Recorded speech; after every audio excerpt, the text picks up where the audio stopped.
Thanks for reaching out.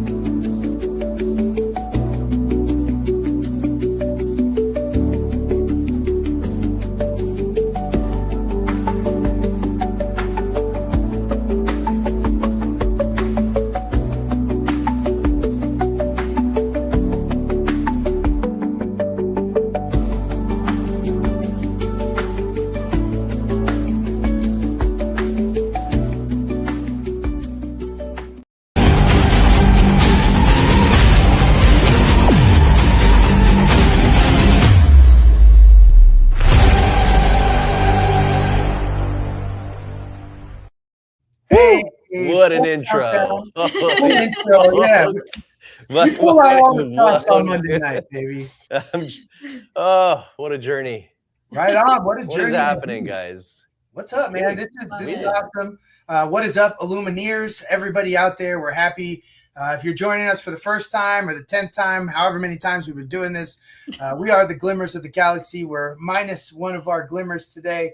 He's running things from the background, Joey. But he's got some I don't know. I don't even know how to switch it into Illumineer terms. But he's got some work to do, but he will be back with us on the next one. All right. As always, Megan, Tiny Magic, is here as well. And we are super excited to be joined by the Enchanted Citrus Clash champion, Alvin Gainz Hernandez. What's up, brother? What's up, guys? Thanks for having me on today. Yeah, thanks for coming on. We're excited. I'm sure you've had quite a few interviews over the last week and been a busy man. Some of the ones I've been able to watch, I've heard you say that you got time now, as you don't have to worry about getting that ticket to the North American Championship. Yeah, exactly. And I just think it's so great that you're sharing that time with us and the community and everybody, because we enjoy watching. We all enjoy the game so much.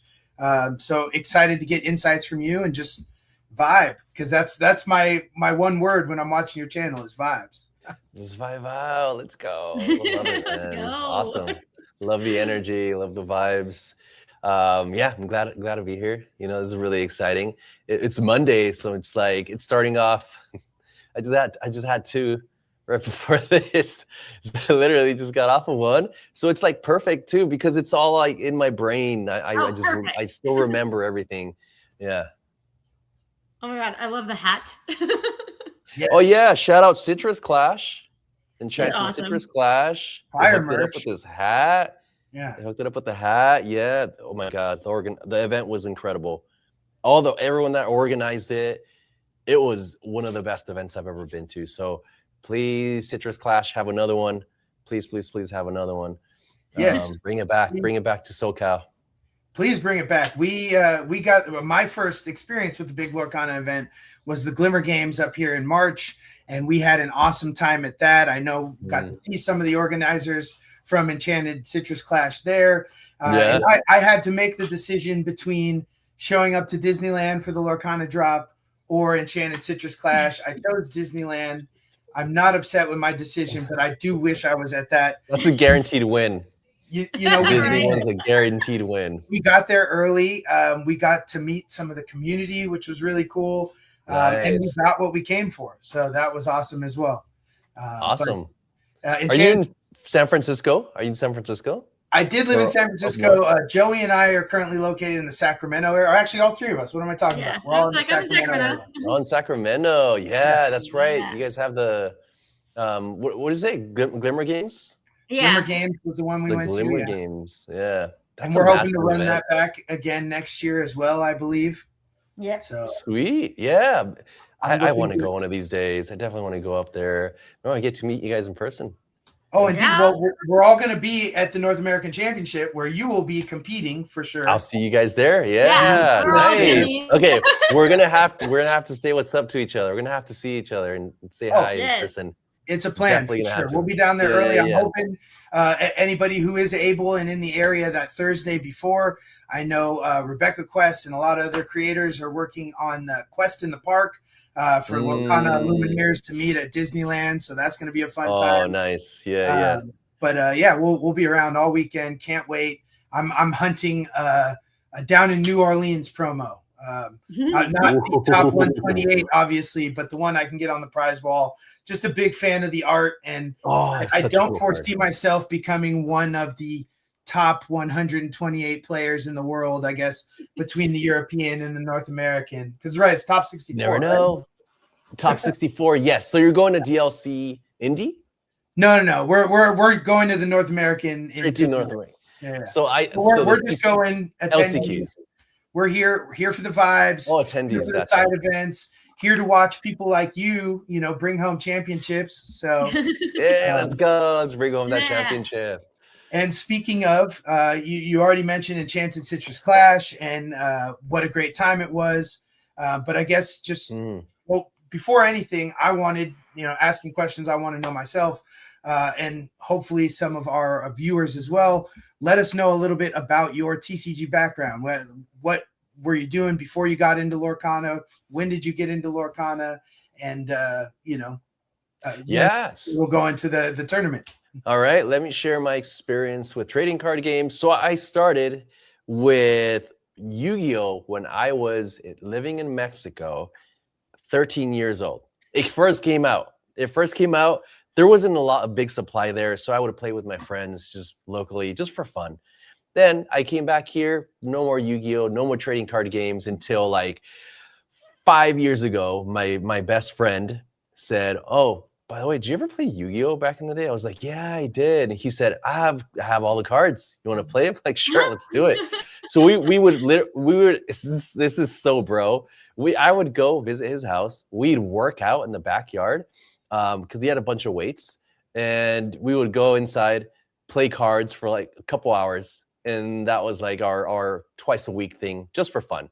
So that's kind of like how it started. And then he introduced me to Dragon Ball, One Piece, Dragon Ball again, and then Lorcana, which I'm like, nah, it sounds like a kid's game. I'm not going to play it. Then he brought it, and I was watching him and one of my other friends play. I'm like, that looks kind of fun. Can I get in there? I played. I was hooked.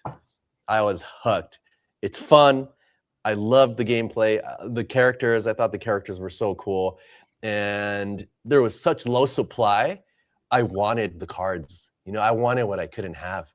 But that's how my Lorcana journey started.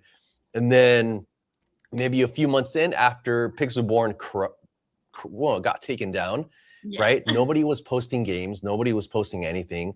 No gameplay. And I used to just live off of, watching gameplay. Mm-hmm. So I said, I'm just going to record my own games with my friend. And that's what I did. Started recording my own games, and I did commentary over it because there were few other content creators that were doing commentary over it. And I was like, I can try and do that too. Like, why not?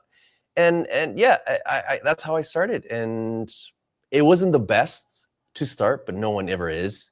And I just started getting better at it, getting more comfortable talking in front of the camera, and just building my community slowly.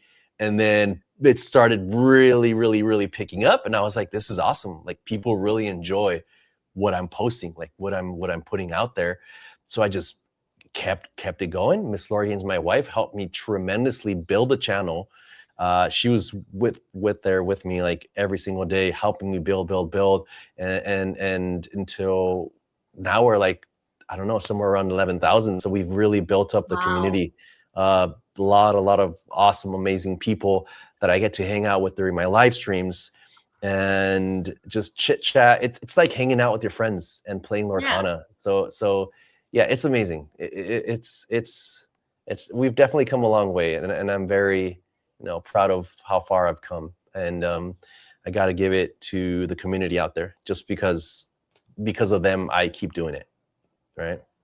For sure. I tell all of my friends, who aren't really watching too much as far as like streaming, and I'm 10 toes down all the way in the pool on the Lorcana content. I love watching my, collector reports. I love watching live streams, and then runbacks of the VODs of people playing in the tournaments and stuff, and it's really Yeah. opened me up as a player to learning more about the game, and maybe one day being able to cast at some point, being able to follow. Because I remember when I first picked up the game, I would watch people play, and I was like, it's just going by me too fast, Yeah.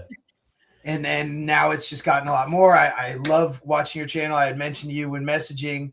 I'm really stoked on that Jack deck. I think I might try and run locations for set champs. Jack. Please do. Yeah. Or it would be fun for me, hopefully, I don't know, man. For the people who see the locations. But run it, bro. Run it. And I wish you the best in your, you said you want to be a commentator.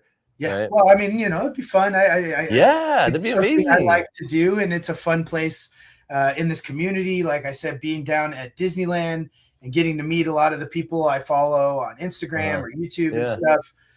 And we've been doing this Disney Universe thing for a while. It started getting to meet Rebecca Quest through the podcast, and she'd come on every kind of quarterly with us.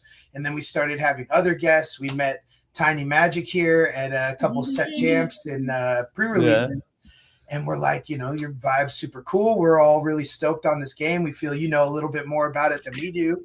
Do you want to come and talk about it? And here we are. And now I'm talking to the people that I'm watching already. Yeah. It's blown up. Well, I shouldn't say blown up, but it's become more than I thought it would be. Almost the game did. Yeah, that's how it always starts. Obviously, it always starts with nothing. It starts with a dream, and you just keep doing it, and you keep doing it, and you love it, and people see that you love it, and it keeps growing and growing, and it shows that you're really passionate about it. So props to you, man. You guys, props to you to keep going. We love it. We love it. Love the energy, love the vibes, everything. Most definitely. Shout out Tiny Magic Fan Club in the chat. Hashtag Tiny Magic Fan Club. We are shouting you out, and we wanted to talk a little bit about Infinity, a little bit about the tournament that you won, Enchanted Citrus Clash. And so I guess just go speak to what it was like seeing the Infinity field out there, if it felt a lot different than Core has been recently, and how did obviously we know how it went with your deck, but just maybe one or two standouts. On the Instagram story, I threw Ariel in there jumping because that would have been my standout there. Ariel jumping. The fact that you won with Amber Steel, which is like that those color combinations have my heart. So I was very excited. I love that. Yeah. I got a lot of people reaching out. They're like, yes, I love that you won with Amber Steel, and even more that it was with princesses. Yes. Which I had to rep the princesses because I love the princesses, and it's always been a deck that I've played even before we got Akud and before we got Angel. Like I was playing Princess Amber Steel with like the 1-drop Aurora, with big Ariel, 6-cost Ariel, and then the 3-drop Queen.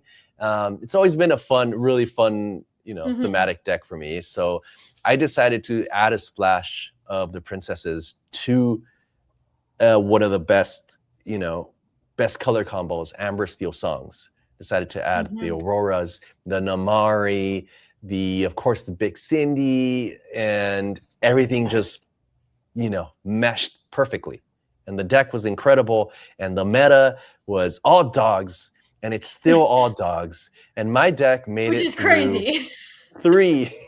We managed to beat 3 dogs. One was a DLC champion from Melbourne. The other one was Tiago, one of the best players in the world.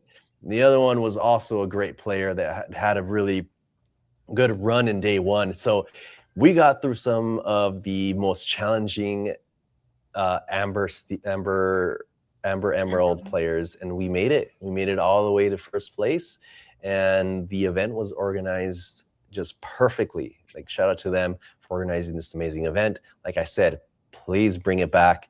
And Infinity is just Infinity may feel like it's just dogs because I mean, that's what you mostly see, right? You watch the streams, it's like it's they're all playing dogs, which yes, it's true, but other people are playing other decks. And I feel like there's so much flexibility, there's so much room for you to build your own deck, even though you're not on being streamed because you're undefeated.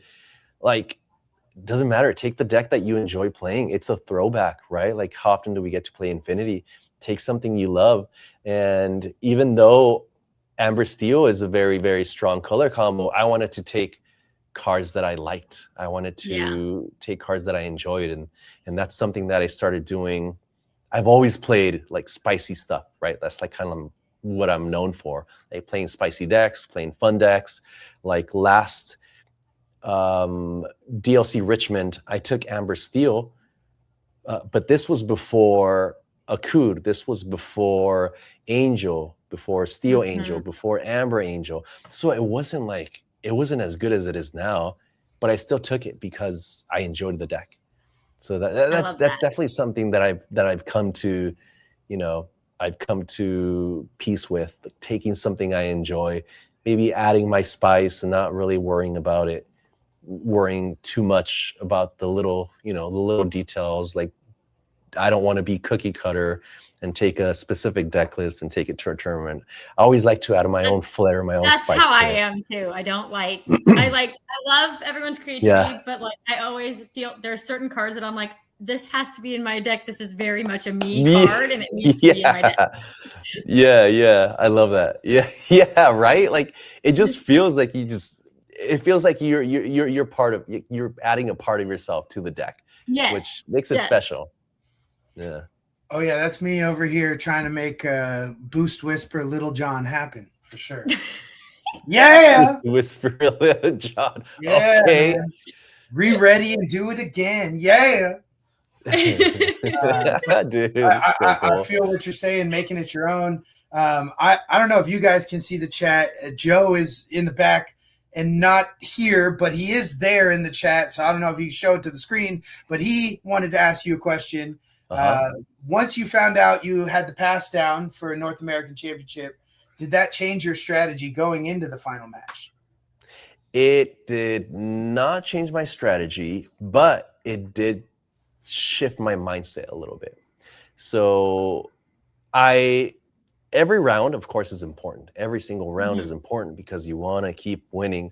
And once I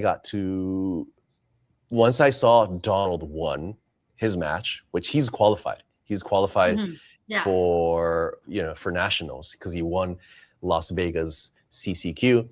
Yep. I was like, oh my God, I got it. That's it. I don't even have to play. Like, I don't even have to try. Like, I got it.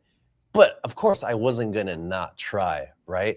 I was like, this is what I love. This is what I'm here for. There's less stress. Like, I was still locked in. Like, I was locked in every single round that I played that whole weekend. But I was just as locked in. It just felt a little bit sense of relief because no matter what the outcome, I still got my invite to Nats. But I played out of my mind, and I think I played really well, and all my prep, took me all the way there. All the prep work, all the little breaks that I took, all the mental breaks that I took in between rounds, all of my breathing exercises, all my mindfulness, my sleep, taking care of my mind, my body, everything just worked out as planned, and it paid off.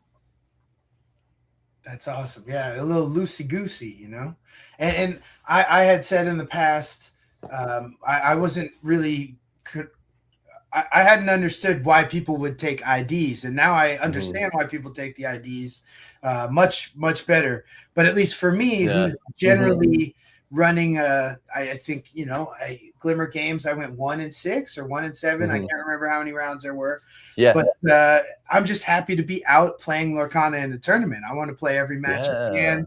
I've always used the motto of you learn more from losing than you do from winning. And while we are not here to lose by any stretch of the imagination, I appreciate every time I get to sit down and play the game. So that's great. Yeah, I totally agree. Playing's it's why we do it, right? Because we love to play the game, and I applaud you for just, even though you get a few losses, you just still keep playing because that's what you're there for. Like, you have the ability to play in a tournament versus somebody maybe you've never played against, and you get to do what you love. So I think that's awesome. That's amazing. Yeah, and who knows, any one of these round ones, I could end up drawing somebody like you, Probably not after that, but at least in round one, I have the opportunity of maybe getting paired up against a Lore Gainz, or, shout out the Lorcana Goons. Got to see them down at Disney. Nice. I wanted to shout out Lorcana Man. Got to meet him. I didn't snap a picture, but I'm loving his Rip to Fit hashtag. He's got a thing going on right now where every mile he walks, he gets to open a pack. So he's been that's every day. cool. And I'm sure that's hip. Joe is a ghost host today, and that's very appropriate for the DU. We love our Haunted Mansion. Make Haunted Mansion Lorcana. We are ready for that. Oh my God. It's the ghost host. But as Mr. Lore Gainz, I believe you are a personal trainer by trade? I am, yeah, for over 20 years, 15 years. For over 15 years. I'm like, how old am I? Once you get past 10, it's just, yeah. Yeah. So I've been doing it for quite a while. And I will say this, a lot of what I learned because I went to university I have a degree in exercise science. A lot of what I learned there and along the route of, my fitness journey, I think a lot of it applies to what I'm doing in Lorcana. I think it definitely does. It definitely applies to what I'm doing in Lorcana. So I'm grateful that both of these Lore Gainz, I mean, it's in the name, right? I'm grateful that both of these things could kind of come together, and me building my channel and being able to compete and apply all these different things that I learned about how the brain works, how the body works, to being a better player. Most definitely. And have you had the experience of sharing the game with people you work with? Had anybody who was not aware of Lorcana at all become interested in either, if not just follow you, go on to play the game themselves? Yeah, so none of my clients were ever interested except for one. So I do have one client that plays the game. He rips packs. Unfortunately, he's not able to attend a lot of tournaments. He's married. He has a business, but whenever we train, we talk about Lorcana. We've played online a few times, but we'll exercise and talk about Lorcana. How awesome is that? There's nothing better than that. And time goes by so quick. And shout out to him. He just had a massive basketball tournament at Duke. Nice. They hosted a tournament for a whole week, and he went to Duke and he just performed amazing. So shout out to Ryan. Nice. Yeah. Congratulations. Big shout out, and much success in all your gains, lore, sports, professional, wherever you are. When I'm at work, I work in a brewery. I love craft beer. Joe and I also do a craft beer podcast. Yeah. We kind of have designs of trying to get a little mixer going. We did after the Glimmer games, we had a rip and sip at a local tap room, which was a lot of fun. Few people. Nice. Wait, opening packs too? Yeah, so the buddy, that's so cool. Yeah, he's got a tap room. He actually sells packs there. He doesn't have a lot of the new, but he's got a bunch of Pokemon, Magic, Star Wars, whatever. And he got some Lorcana, and so he's working on getting the Ravensburger in. From what I understand, being an alcohol establishment is probably going to get in his way, but he's getting it from where he can get it. And he does a Tuesday night rip and sip. You get the cheap lager beer in a pack for $6, whatever he chooses that week. Yeah. So we had a thing after where each person with their first beer would get a pack of Lorcana, and we had some giveaways, and it was a good time. I want to do a monthly meetup at different local breweries, call it Sunday Beer League. Try and get that going. Dude, yes. In the comments, community stuff. How you feel about a Sunday Lorcana Beer League? I when I get my team jersey, hopefully I'll get some brewery sponsorships on there. That'd be a good time. Right, dude. Shoot for the stars. Let's go. Get it. Get them. Get the sponsorships. That's really cool because like you're getting people together. You're getting people together, hanging out, getting a nice buzz going, ripping some packs. So you're like meshing, you know, both of the things that you're interested in, that you enjoy, together. I think that's beautiful. And that's what's really cool about the community in Lorcana. I see so many creators who are really big into art or graphic design, and they gravitate towards the artists. And you know, I've sat on some of the main stages that Ravensburger does, where they talk about, you know, the art language for a different set of like Enchanteds and things like that. And it's really cool. And we had Heidi Neuenhofer on before the Glimmer game. She was telling us about shape language and stuff. So it's really cool to look at it from that perspective. Oh, wow. And, you know, the collector's perspective of, you know, almost the stock market of it is kind of fun. And obviously no financial advice given here. But it's kind of just cool to see the different avenues and corners people come at the game from. Obviously competitive players, the people who, like I almost might even come at it from a sports fans aspect too, because I love watching these competitive events, following the top players, seeing top players that I'm familiar with face off against each other. I loved watching the Worlds last year. That was so much fun. So much fun. I still want to try and super sealed with 3 colors would be a lot of fun. And then the triple deck format, I think, sounds like a lot of fun too. So I don't know, dude, triple deck. Yes. Yeah, I totally forgot about triple deck. I forgot that was a thing. So it was a lot of fun. Colors. That's awesome. Yeah, that's so freaking cool. I remember trying it out, and it was a lot of fun. It was definitely a lot of fun. It's long. Yeah. Well, it feels, because you know you have to. The prep is long because you have to build the physical decks and just have it there person. You know. Yeah. But. Yeah, and make sure you know how to play every deck that you build. Yeah, exactly. Yeah, no, that's super wild. I hope that they have some of those going on as side events at the North American Championship, where we'll be at. But as far as the big side event, I guess you could call it right now, is Infinity, right? Which is awesome because it feels like it's the main event. More Constructed's in the background. People are like not even really talking about rotation as much because they were just worried about Infinity. There's no rotation happening because we're playing Infinity. We got Dortmund, we got Indy. You know, that's what's happening right now. Enter the Battlefield just happened this weekend. I got to watch a little of the top 16, but I still don't know what the final was there. Was it a lot of dogs? I meant to ask you when you were talking about dogs. It was dogs, yeah. It was definitely dogs. It was dogs. It was dogs, and then I forgot which other big tournament happened. Was also dogs, and there was one more. There was not dogs. It was dogs in the finals, but dogs didn't win. Ruby Amethyst won. So there's something there, right? Like like we're the what do they call it? Not the defense, or like what do they call it? Like the opposite? No, what is it called? Where you're trying to like fight the big dominant force, the underdogs? No, kind of like I do the like the underdog cards. I know the resistance, the liquidators, the resistance. Yes, I am a Ruby liquidators enjoyer. I liked when you brought up the people messaging you about Steel Song, and I think that's another super cool thing, how people kind of have their banners they ride for. Yeah. People succeed with them. You're like, he did it for us. He did it for us. He did it it's for like, us.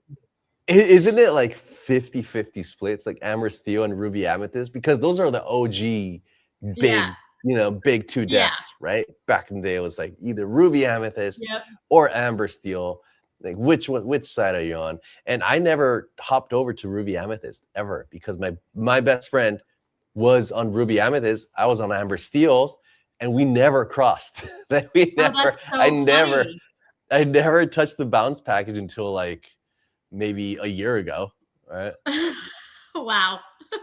Yeah, I wasn't playing competitively when Ruby Amethyst was really a thing, but all I remember from learning to play the game is how much I love the GOAT. So I'll always be a GOAT enjoyer. I had a GOAT shirt made, RIP the GOAT, 2023 to 2025, you know. Yeah. But in Infinity, it lives. The GOAT is never gone. No one ever really dies. NERD. And in Infinity, one of the things I wrote down that I wanted to ask was, I think it's interesting that some cards have become in Infinity than core constructed, that are like legal core constructed cards. I think one of the ones is Snowfort. That's kind of become a thing. And I wanted to ask, when you mentioned the dog decks that you played in the tournament recently, how many of them were running Snowfort, or is that Snowfort? Definitely. Every single deck was running Snowfort. Snowfort was prevalent in all of the decks that I faced, and it's a menace because Amber Steel likes to deal damage, and they don't let you deal the damage that you want to deal. And it's really annoying. Once they play that Snowfort and they have a ton of characters, it's like, oh, okay, Storm, deal 1 damage. Yeah. You know? It's like I need a lot of characters for the Strength of Raging Fire to do, like, it makes the math super awkward. And that's exactly what happened. But I did run a few cards to kind of like play around it. Bare Necessities was one of the cards I played at 4. So we can discard it before they can play it. And Namari can make strength gains like crazy. So she can get over, say, like a tramp, 7-cost tramp with a Snowfort, because she just, you're playing songs, so they're going to the discard, and you're drawing with Namari, you're discarding stuff. They go in your discard. Yeah. And then Big Cinderella, like Cinderella Stouthearted, is just a massive challenger. Like, you sing a song, she can challenge ready, song challenge ready characters. So like there was a lot of different cards that just did incredible against them. And I did face three big ones. So we got through them. Were there any other cards that you recognized in Infinity that are currently legal in core constructed and you don't see as much in core? Core constructed, but I didn't see as much. So common card that I think, oh man, it was mostly like the dogs decks just playing. Oh, I do know Merida in Emerald, Merida and Emerald. So there's a Emerald 2-cost ward Merida. And there's a 5-cost shift that says when she's exerted, whenever your opponent challenges your characters, they deal 1 damage. And that's before the damage happens. Really cool. She's really cool. So it deals the damage and then the damage from the challenge. Yes. Yeah. So if they're like challenging you with a 1 willpower character, they challenge, just poof, just vanishes. And then it gets banished. Is that in Emerald Steel?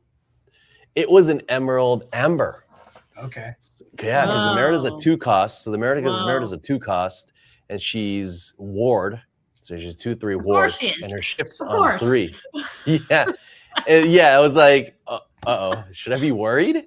I didn't know it was coming. And then they shifted, but they didn't do anything because I had sniped one of their songs, and they were planning on shifting and singing, but I had taken away their Under the Sea. They were going to sing it with their other. Anyways, I foiled their plans, but it was really cool to see. It was really cool to see Merida. I was like, that's really spicy. And she came out this last set. She came out in Wilds. Yeah. So she's fairly new card. I've never seen her play, and it was really nice to see her, I think it's crazy how fast everyone had to like shift to go from core constructed to Infinity, but also be like, oh, and there's all these new cards that we have to see if they work with our decks. Okay. It was a weird transition, right? Because it's like the set came out, and I was like, don't even. I'm not gonna worry about that right now. I'm trying to Infinity over here, okay? And then everyone's like, this deck, toys, this and that. I'm like, everyone's having fun.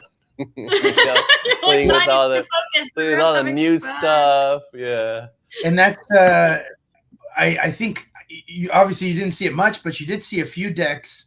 I think at the very beginning of the stream there was the the Ruby Steel that was running oh my God. Syndrome. Yes. And I want to say they bounced dogs. But that was pretty much a core constructed deck. So if you don't have the time to do Infinity, you're like, I'm just going to build a core deck that I can go and maybe sneak and do some fun stuff. Build it around dogs, right? Why not? Yeah, it's fun stuff. Yeah, Ruby Steel is such a cool color combo. The Ruby Steel locations, oh my goodness, baby. Yeah, so fun. Jack Par is so freaking cool. I was like, wait, so you flip a location and you banish a character, and you just banish a character.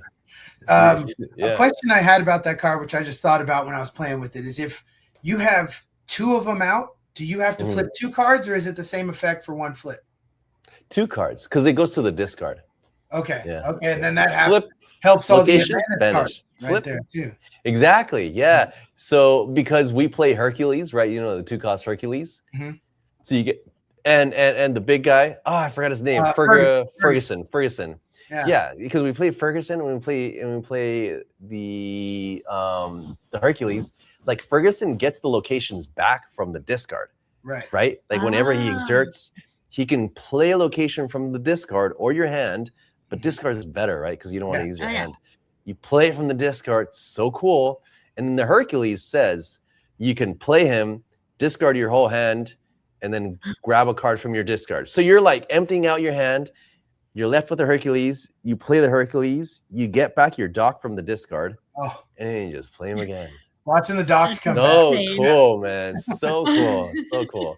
And Hercules is a 2-drop. So you can like play them both in the same turn if you have enough ink, right? Because it's pretty easy. And that was a fun one. The Infinity is wild.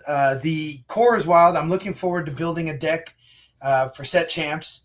But so I'm excited to kind of get to this. And this was the one question I did kind of tease you with. But you seem like a sporty guy. Are you a sports fan? I don't watch any sports. No, I know. It's a shocker to a lot of people. I don't watch any sports. No, I never really played sports either. I was more like a you do yourself kind of, like triathlon. You just run on your own, you swim on your own, you bike on your own, you do everything on your own. But that's my sport. And Lorcana. That's athletics. And Lorcana. That's a competitive sport. Fun to watch, fun to listen to the commentary. But I had this whole inspiration after watching the NBA Finals recently. Shout out to the Spurs. Shout out to Wemby. I'm a big Wembanyama fan ever since I found out he was a big Star Wars fan, right? And so someone asked him on like a little TikTok interview or something what his Star Wars starting 5 would be. And he just named Star Wars characters. And I'm sure if you gave him an hour, he would have explained in depth why each one. But so I had the thought of doing a Lorcana starting 5. We don't need to like dive into like the intricacies of each position or not, but mainly just 5 cards that are going to be your starting 5 going into the new core once we hit rotation with Attack Divine. And obviously this is before we even know what's in Attack Divine. So we're really just going with cards from Fabled, Whispers in the Well, Winter Spell, and Wilds Unknown. So which are the cards that are going to be at least defining the meta coming out the gate? Maybe one from each color, or just some of the ones that might not be as relevant now are going to be way more relevant when other things drop out of the fold. And I'm sorry I don't have the screen sharing capabilities, but let's hope most of our viewers here also, we all got the cards. We got the we know what's up. So I'm gonna say Webby's Diary. I think Webby's Diary is broken. So in Red Yellow, I'm a big fan of Red Yellow, and I played it like the whole last set, and oh my god, that card is just the draws are insane. So Webby's Diary definitely has to be up there. And Scrooge in surprisingly Boosty Scrooge was really good in Ruby Amethyst Infinity. And just because he gets so big, he gets really big. The boost, just giving him 1/1 every single turn.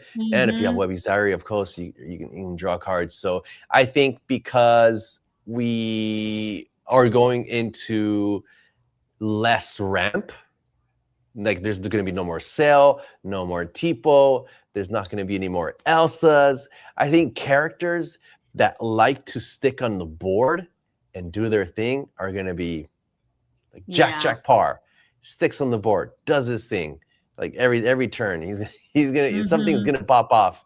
And he really doesn't have to exert either. I mean, you're gonna want to when he's got that extra lore, but yeah, exactly. He doesn't have to exert. He just chills there. I really like. So I'm a big fan of the Simba 7-cost. 5/5 quest for 3. Whisper? Yes, the Whisper. A big fan of that character with Scrooge. Scrooge is the 6-cost. Oh. When you play when you play a Whisper, you can boost the Whisper for free. Yeah. So like the Scrooge on 6, Simba on 7, boost them for free, play a free character. It's just like nutty. It's nutty. It's just like such. Because I think his boost cost is normally 3, but when you can do it for free, that was the whole thing when I was playing Little John. I was like, give me every single thing that I can boost for free. The Emily Quackfaster, what's the other one? Recovered Page or something. I don't know. Yeah, Recovered Page. The boost for 1, right? And you can like the Little John. You can do it multiple times per turn. I mean, you're doing his ability and you're doing other abilities, right? Mm-hmm. I was doing that with the Donald Duck, Fred Honeywell. That one, I think it's every time you boost a character, you get to put another card under it. So basically boost it twice, almost like Ursula, sing it twice. Yeah. So, that with the Cheshire Cat and with Little John, of course. That was a fun one. Dang, that's crazy. Yeah, I went and bought a bunch of those cards. Dude, that's a crazy combo. Yeah, it's like OTK. Speaking of OTKs, the Ranger OTK I think is really cool too. With the support, the Ranger. With the support. Quest for a bajillion. Right? Yeah. I like the combos. I like the fun combos. Combos are fun. I think Blue Steel tempo is going to be really strong too. That was one. That new Mulan, the 2-cost that will quest for up to 6. I saw that in a couple of the matches that I watched on the stream in the dog deck, getting used with Tramp and the smaller Tramp that gives support if ladies in play, I think. And there was another card that like automatically boosted it to like 3 or 4. I was like, that's dirty. Like you're not even thinking of that on turn 3. I know. And then 4 willpower, of course, like not easy to get over. If you're songs, of course, right? Like it's like, what do you do? You're gonna use a Zeus on a 3-cost. What is she? 2-cost? Yeah, a 2-cost. She's a 2-cost, right? Or is she a 3? Forgot. Every time I Zeus like a smaller character, they're like, "Why did you do that?" I'm like, "Because I'm scared of it." Yeah. When it's like a shift or you just don't know what it does, you're like, I don't know what your deck does. I'm just gonna get rid of it. I just don't want to deal with the. I don't want to be playing from behind like that, and I don't want to chance seeing another one of them on the board. Yeah.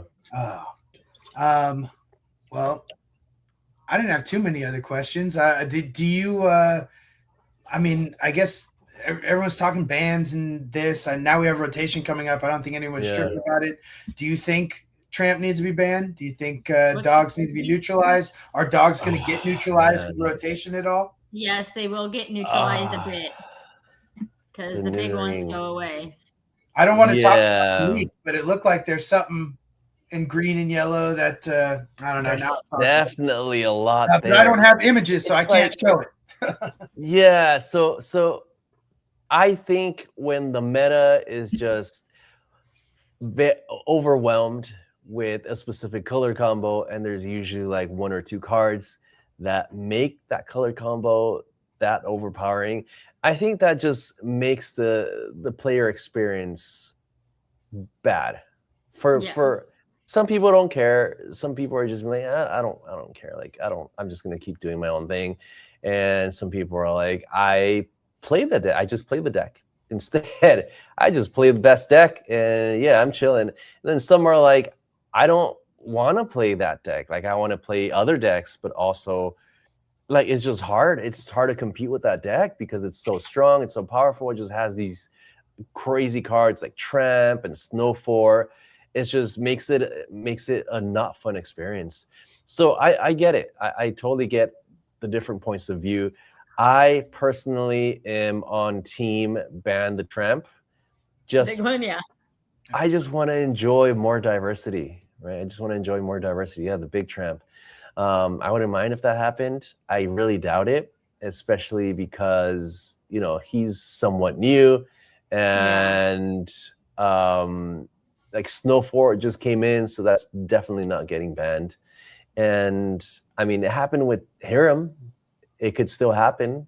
If it happens before DLC, not Richmond, Indy, that would be surprising. But I really doubt they would implement a ban before that tournament. Yeah, I don't think they will. If anything, they'll wait to see how this round of Infinity plays out before deciding anything. Oh yeah, for sure. Right. What do you guys think? What do you guys think it's going to look like in Dortmund? That's the next DLC. It's Infinity. That's this weekend. Yeah. You think it's going to be run by dogs? You think dogs are going to run it again? Well, I saw that it's a 3-day, and I'm wondering if they're doing like another super, like they did at the one in Ghent. It was like a super large, like 2-day, you know, Swiss, and then they had all the top come back for a day 2 on Sunday. That was super exciting, and I always love to see more, you know, just more competitors, more Lorcana. I mean, it seems like dogs are out there running wild. I hope we've seen some inspiration for Steel Song, and maybe somebody's out there doing the thing with that. Hope so. I hope to see more Steel Song, right? Yeah. I mean, I'll be out there rooting for Ruby Am. I think, like I said, I'm just a fan of the GOAT. If anybody make the GOAT happen, I really like the Arthur too. Like, let me bounce. Let me get you know, the characters. Nothing better than top decking lore that nobody sees coming. You know. I love that. This man's just trying to bounce his GOAT. They just get him the GOAT, man. And give me the dash par now too. I'm ready. The dash par. Supers. We'll bounce with Dash. We'll quest with Jack. Play that location too, the purple location where you can move exert a character, gain a lore. Yes, the Ring of Stones. Shout out to the Ring of Stones. And I like to play Sleepy Hollow as well. Bounce for 2 and gain evasive. Yes, so good, so good. We'll definitely be seeing some locations from me. Yay! In camps. We'll definitely be watching along with you know, what goes on at Dortmund and Indy, and see how. So do you know, is your qualification is for the core, or is it a separate Infinity thing? I was wondering how that works. No, it's core. It's gonna be core. Okay. Yeah. It's core. Yeah. So the new set will come out in July, and you basically have a month to prep. Well, and that's why they pushed it up, right? Because hadn't they initially announced it for August? It's so that they could do the core constructed and the rotation before Nats hit. Yeah, so rotation. So a lot's gonna happen, and I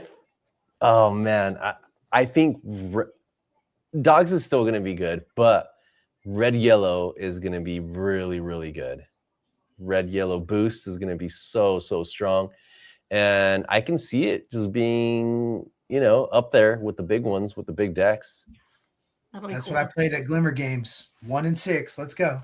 Let's go. Red yellow. Yeah, red Love yellow. It, man. Love it. With Mulan that deals all the damage. The Archer shift. Oh yes, there you go. Using Ruben to move damage from the Mulan and play characters. Draw cards. Yeah. It was a lot of fun. What's the other one? The legendary from Winterspell that heals and draws cards. Ohana means family. Ohana. Also really good card. Yeah. That card is crazy because if you have a big character on board and that character has hecka damage, like the new Zeus, the red Zeus that comes in with 4 damage and then just use Ohana to heal him is insane. Then that's 4 cards in your hand. That's four cards. That's almost a new hand. That's almost a new hand. Well, I mean, you've sealed your trip. You are smooth sailing from now until August. I'm sure you'll probably, I mean, you got to hone your craft, right? So you're not going to be putting the cards down. I saw we have a live tomorrow, right? A what? Yes. Live stream tomorrow. Yes. We're going to play some green red. Okay. Ooh. Trying to get Leviathan out on turn 5. Ooh. Oh, nice. Yeah. We're going to try to high roll. High roll decks are fun. I will be at work, but I will be watching the VOD on that one for sure. I voted for Ruby Amethyst, of course. Yeah. You did the supers. I know. I was practicing with it. I'm like, this is cool. This is really fun. Yeah, it's a fun. I took, and that's kind of like where I'm at. Is like I'll take the 2-player starter deck, and before when we were getting the single player starter decks, I didn't know what I was doing building decks, so I would just play with those. But now at least I can open it up and immediately say, all right, I need to get these out of here, get more of these in here. It gave me the bones of a fun deck to start with, which is cool. Mm-hmm. Yeah, love it, man. You're OG Ruby Amethyst. OG, and hopefully the future Ruby Amethyst. Doing it for all our people, right? Yeah, Exactly. gotta shout them out. I wanted to ask you when you were talking about the meta and cards being banned and stuff. I thought about something that I've heard a couple people say. Are you familiar with Riftbound? Yeah, I am familiar with Riftbound. I've never really picked it up, but it's popular, right? It's a popular game. So from what I understand, they have, I guess, like a character that kind of defines your deck, and there's like maybe 30 or 60 different characters you can run with. And when they play their tournaments, the top performer of that deck has like a special prize. And they were saying that having something like that in Lorcana, especially with the way people ride for their color combinations, I think it would, obviously encourage people to be a little bit more creative and spread out their building, and so kind of open up the meta a little bit more and incentivize you to, play that, green red. Green, yeah, something like that. I like that idea. I think if it was implemented, it would. It's going to incentivize people for being creative, right, with their decks, or maybe even for playing a certain percentage. You know how ink decks gives you a percentage of spiciness? I think if you had a certain rating of spiciness, you can be incentivized. I think that would definitely change the game.